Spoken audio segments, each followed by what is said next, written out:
before I wrap up, I wanted to address something that a lot of people have been asking me about. What do I see? Hello, welcome to this week's How's the Market, Pensacola. Well, it's the last week of July. Next time I shoot this, it's going to be August. Can you believe that already? Big news, obviously, is the unemployment and what's going to happen as far as stimulus money from the government. It's pretty much agreed that everybody's going to get a second round of stimulus checks. But everybody is wanting to know, what about the unemployment? Because that's definitely been keeping the economy healthier throughout this pandemic. One of the other things I'm going to talk about right now is, like you're going to see right on the other side of the bumper, is we've still got inventory problems. So there's still stuff that's low. One of the ways I may be able to start to help is I have found some people that have some off market, meaning they don't ever come on the MLS because the people have just found a buyer, they never listed. But sometimes they're interested in selling. Now, usually these properties need a ton of work, 10, 15, 20, 25, $35,000 worth of work. New roofs, new kitchens, new floors, new air conditioning, new hot water heater, new everything, right? So normally they need a ton of work. But what I have found has been some programs, and I knew about these lending programs, but I've seen how aggressive they're starting to become. And I think it's becoming this aggressive to help counteract this low inventory right now. I've seen some serious programs that are actually able to roll in all the rehab work. Now, let me clarify this. This is only for people who plan on living in the property. This is not an investment. And under these particular properties, we can't use FHA's 203K because FHA has a 90-day anti-flip rule. And these properties have just changed hands in the last 90 days, so FHA won't do it. But Fannie's rehab and VA's rehab actually can do it. Again, these are just for people that want to live there. I'm not going to talk about that on this show. If you are interested in learning more about that, let me know. Hit me up as a DM, or if you just send me an email, my email's on the list here below, then I can put you on a list as when these properties come around, I can let you know and give you an idea of what we could do.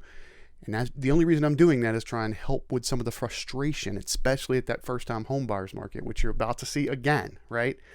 That market is crazy low in inventory. So there's a huge frustration, people wanting to take advantage, especially these rates, and they can't do it because there's no properties. Well, if we can get into a property, it's going to take a little vision. There's going to be a different person, all right? You can't just say there's going to be a brand new construction, but by the time it's done, it's probably going to look like a brand new construction. So it's going to take a little vision, but it may solve, and you may walk into the property with some equity. Walk in with equity in today's market. Anyways, let's take a look at what the MLS market looks like right now. Let's go.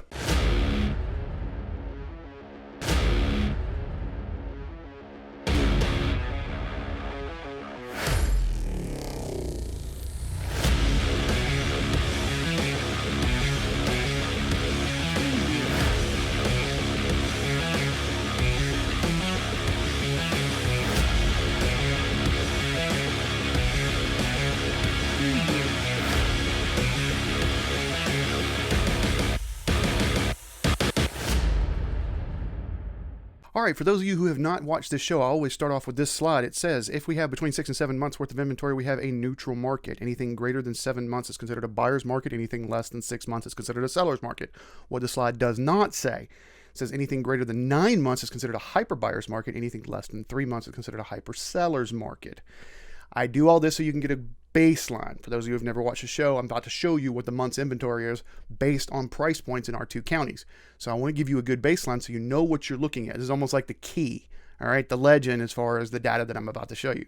So let's jump over to, looks like we're going to start with Escambia County. And just like last week, everything under $450, everything under $450,000 is considered a hyper seller's market. For those of you who have not watched this show, over here is our list price. Over on the right-hand side is our days of market, or estimated months on the market, and that's why I show you that baseline first. So everything under 450 is a hyper seller's market. And if you notice, last week I talked about the 3 to 350 being a construction, and because it showed not a hyper's market, instead it showed just a seller's market, because it showed right at 3 months inventory. Well, some of that new construction has actually come down some, although we pulled a bunch of new construction permits way over what was expected last week. That was nationwide. We're seeing it here as well. But what I wanted to bring up was these two price points right here, 100 to 200,000. So 100 to 150 and 150 to 200. If you look, neither one of those have even a month's worth of inventory.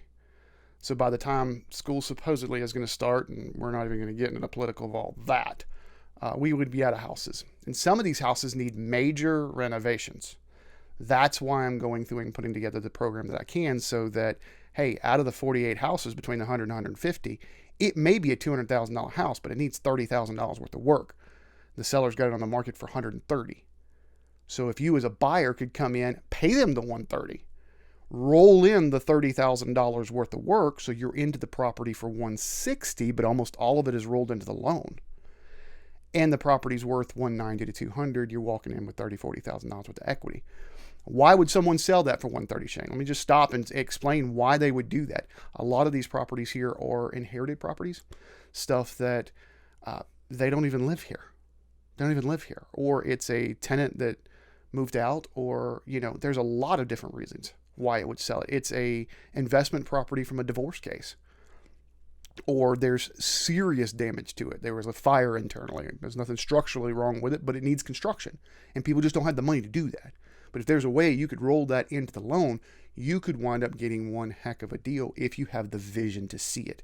Because this frustration right here, under a month's inventory, if I'm approved for $140,000 and the only thing I can see active in Escambia County is 48 properties and 47 of them need massive work, and I can't roll that stuff in because I'm trying to get very little down to buy a house and take advantage of the interest rates that we have right now, then I'm just super frustrated, which we're seeing a lot of. There is huge demand for properties, especially those first-time home buyer price points. Let's move on, though. Looks like 450 to 550 is a seller's market. 550 to 600 is that weird pocket. We've talked about that pocket for a little bit, and I remember this happening late last summer, except it was 5 to 550.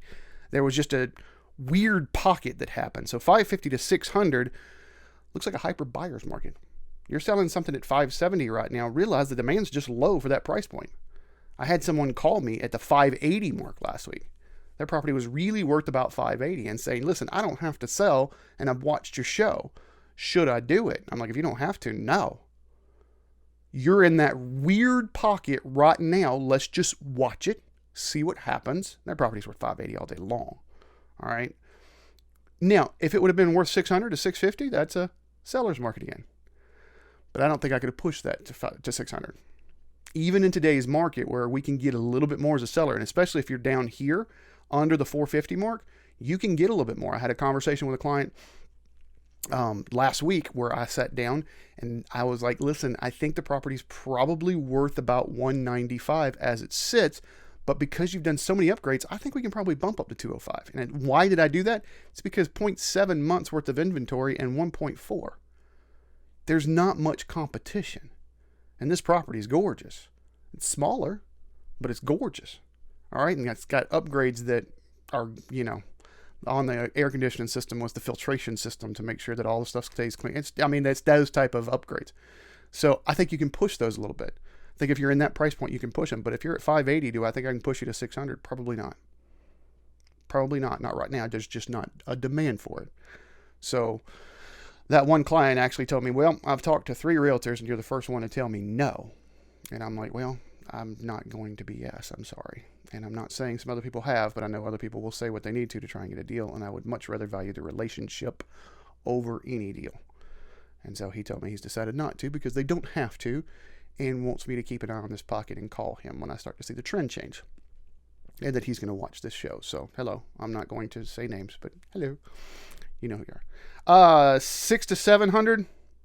6 to 650, 650 to 700 is a seller's market. And look at this. The luxury has...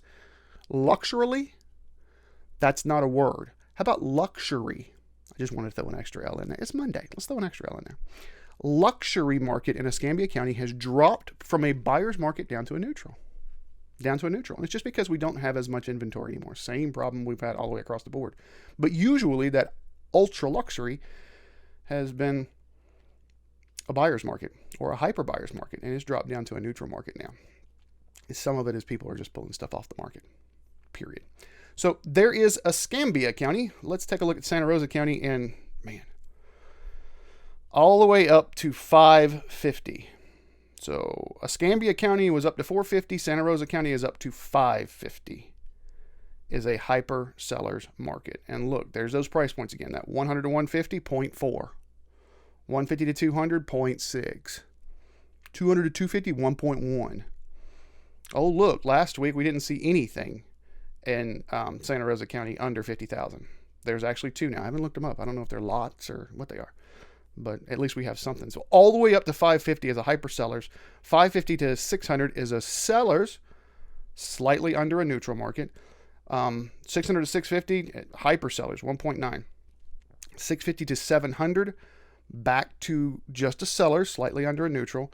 And looks like the luxury in Santa Rosa County pretty much matches the luxury in Escambia County. So Santa Rosa 6.7, a neutral market. Escambia County is 6.9, a neutral market. So as it is this week, we do not have a buyer's market in any price point in Santa Rosa County. I know that if you've watched this show, and I've been doing this, year and a half now, I always get agitated when people ask a realtor saying, is it a buyer's market or a seller's market? I cannot say one way or another because I always say it depends. All right. And even now, I would say it depends in Santa Rosa County because if you are the luxury, it's neither. But I can now confidently say, because I'm looking at the numbers, there is not a price point this week that is a buyer-friendly market. So what does that mean to buyers? That means that you've got to negotiate strong. If you want closing costs paid, people are willing to do that. Sellers are willing to do that, but they're not going to knock off a bunch of money off the list price and pay your closing cost. And sellers don't have to. If you're a seller in that price point, you don't have to. All right. I mean, there's times when people are like, I need to be gone, and this works, and you just happen to get fortunate. But I've had people wanting to put in $30,000 and $40,000 under list price in Santa Rosa County for a property that just came on the market. And I refuse to do it because I know it's a waste of everybody's time. And I've seen what the properties sell for. And I'm thinking of one particular client that I'm actually working with right now. I worked with them back in March, and they wanted me to do that. And I told them no. And they went away. And about a month later, they came back because they saw what the property sold for. It sold for $10,000 over list.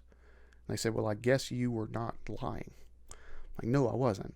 And we've talked to a few other people, and they were willing to do it, but you're right. It's just a waste of time. It is. So as a buyer, you've got to understand. That's why I do these shows. I want both sides to understand what the economy is that week. Not nationwide, although I talk about some nationwide numbers. I bring this down to here local.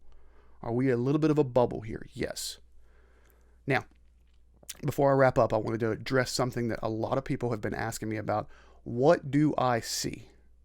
What do I see in the marketplace? Well, I've talked about it the last couple of weeks. I do not see a massive foreclosure coming. I'm talking about the forbearance on the mortgages that are happening right now. And everybody says, hey, we're just kicking the can down the road and there's going to be a massive foreclosure. I do not see that at all.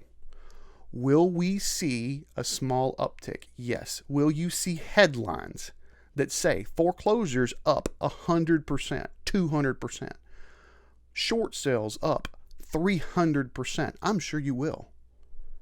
Because it's easy to play with percentages, especially as a headline. That's what people try and do. They give you a headline. You know how many short sales are active on the market right now? 2. So if we went from 2 to 8, it's a 300% increase. Easy headline, isn't it? 300% increase in short sales. We're in a crisis. No, we're not. No, we're not. You're manipulating the data. I do not see number-wise a huge increase in foreclosures and a huge increase in short sales, especially not short sales, because a lot of people have equity. I know I've talked about Jamie Dimon over at JP Morgan Chase. He did his second quarterly call, and he said his average books of cross Chase's books was 56% loan to value. Well, it's 56 or 52. I forget. Anyways, this was in the 50s. Whereas in 2010, their average loan up to value was in the 90s. So they have a lot more equity. So why would you sell something short? If you can't make the mortgage payment and stuff's happened on your job, why wouldn't you just sell the property? That would give you income, especially if you've lived there for 2 years. That's what? I'm not going to go into accounting things. There's tax deductions you can get. There's tax. You don't pay taxes on a certain amount over after you've lived there for 2 years. But why would you do short sales? Why would you let the bank take it over if you owe a lot less than it's worth? There's just a lot of people that have some. Do we have VA loans here that may be underwater? I don't see a lot. The short sales that I do see have a lot of business loans on them from 2-3 years ago. Okay, so they put multiple business loans on their SBA loans, second liens, and so they're underwater. I did one of those a year ago. Had 4 liens on it. 4 liens. It was a local business owner, right? So he didn't get free of the SBA loan, but we were able to remove it from that particular property. So that was why we had to do the short sale, because when you added up all 4 loans, they owed probably $150,000 more than the property was worth. So there's a reason why we do short sales. We're going to see a massive amount of those like we did in 2009, 10, 11, 12. No. There's none of the data that points to that. Buyer demand is too high. Interest rates are too low. And it's just, there's too much equity that people have in the houses. I put this report out, I want to say a month and a half ago. They said, basically, if you looked across the country, 34% of the country owns their property free and clear. Out of the 66 that are left, 28% of those owe less than 50%. We learned our lesson from 2009, 2010. We've got more equity in the properties. So I do not see a massive foreclosure. Do I see continued appreciation? I do. Do I think it's going to be crazy, like hyper appreciation, like 10, 12, 14% a year? I do not. I think it's going to be 2, 3, 4, which is what we need. It may creep up to 5 because of these numbers that we're looking at right now, because of lack of inventory. Basic economic class back in high school, supply, demand. Actually, I should have flipped that, right?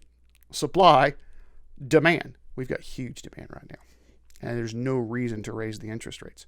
None, because that would just stop some of this. I think we're going to see a refinance boom. When people get back to work, we finally get out of this pandemic and people get back to work. I think you're just going to see a refinance boom, because the people who have done forbearance for 6 months or a year or whatever, and then they owe all this payment, right? And then they just go to the bank and go, I've only owed 75% of what it's worth. Why don't we just refinance and put all that at the end and just restructure it? Okay. I think we'll see some mortgage modifications that'll happen, because the banks do not want to go through what they did. They took a bath. On that foreclosure crisis, so they don't want to go through what they did. So I do not see another foreclosure crisis coming. If you're a buyer and you're like, you know what, I'm going to wait because people are going to pull back on values.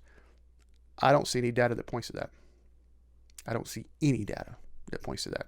So obviously you make your own call. I've got some of my clients that are telling me that exact thing, and I'm like, well, let me show you the data that I disagree with you, and we'll just have to wait and see. They may find that one individual, sure. Just like I know some of these properties that I'm talking about now that are not even on the MLS, that you can do renovation loans and move in. Okay, well, there may be some equity there. If you get that right and you can get equity in the property right out of the gate, man, that puts you ahead of the ball game right now. Then if you can get the 2, 3, 4% appreciation, cool. That's on your home. All right. That is all I got for you this week. Listen, do me a favor. If you've not subscribed to the Facebook page, do so. It's facebook.com/Shane Willis, the Realtor. Again, facebook.com/Shane Willis, the Realtor. Or if you have not subscribed to the YouTube channel, if you're watching this on YouTube, do me a favor and hit that subscribe button. I really do appreciate it. Thanks for watching. Have a great week. I'm a man on a mission. My mission is to help people break through all the noise out there and don't need no permission. I want to help you get to actual truth. Don't you just want the truth?